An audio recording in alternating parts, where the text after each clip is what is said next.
Welcome back to Olympus Critics. Make sure you like and subscribe to the channel. Leave a like for the algorithm that does so the channel grows. So these are my thoughts on Crisis on Infinite Earths, Justice League, that is, part 2 and part 3. I watched part 1. I did my thoughts on that a couple of months ago, but I watched these movies back to back, and I gotta say I wasn't bored with these two movies. They were entertaining, but I still feel, and I've said this in previous videos about this universe, the Tomorrowverse, I feel like it's rushed. It's being rushed.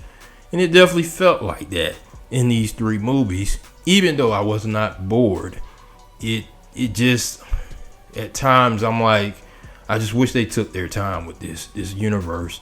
Then I really could have felt the stakes. I just didn't feel it. Even though we were seeing characters, getting taken out, and some that we thought was taken out from Warworld, which just appeared out of nowhere, and I'm like, okay, I guess he survived. And I'm referencing Martian Manhunter, which he appeared in the third one out of nowhere to save them in the last second against the Anti-Monitor.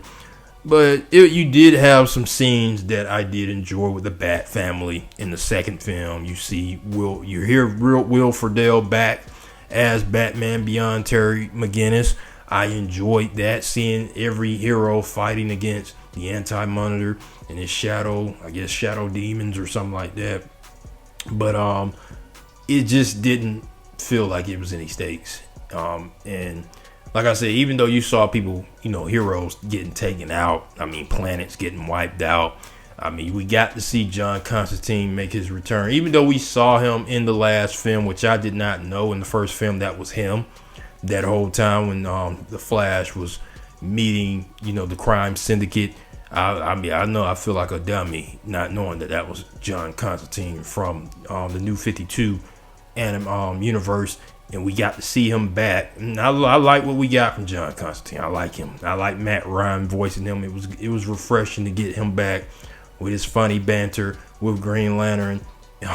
So yeah, that was nice to see, and we got to see what really happened when Batman and Dr. Fate got a hold of him, and find out that in the New 52 Apocalypse War that he played a role in the Flash. Even though when we saw the movie, he kind of motivated the Flash to do it, but we see that he made a spell to get the Flash to go change time.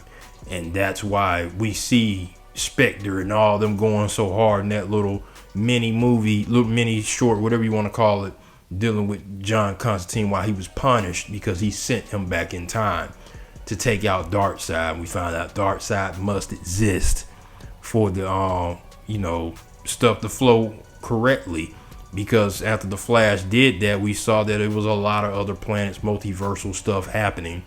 And I kind of like that they finally went back to, they made it one universe and Prime towards the end of the movie. But I'm just hoping that the next universe they take their time with that. I just hope they take their time, because even though a lot of characters got a couple of shine, not everybody, but a couple of characters got a lot of shine. Wonder Woman, you felt how she felt because she was immortal. She couldn't die. She survived the Anti-Monitor, wiping out a planet. So I'm like, yeah, dang, she's super immortal. But you saw a lot of characters, Supergirl and the Monitor, them bonding towards a lot of that, because he saved her. You find out how she got saved in this universe. It was Anti-Monitor. Not the Anti-Monitor. The Monitor himself saved her. So that was cool. But the stuff that I really kind of touched me was, Batman animated series. We got to see that last scene with him and Joker. It wasn't Mark Hamill. Sound like Troy Baker, who did a phenomenal job as the Joker in this movie. I think they need to use him when they can. I would use him every chance I get, because he's like right there with Mark Hamill. But we got to hear Kevin Conroy one last time, and it did kind of tear me up a little bit when he said that. It did tear me up a little bit hearing that. And then we saw the Justice League, Cartoon Network's Justice League.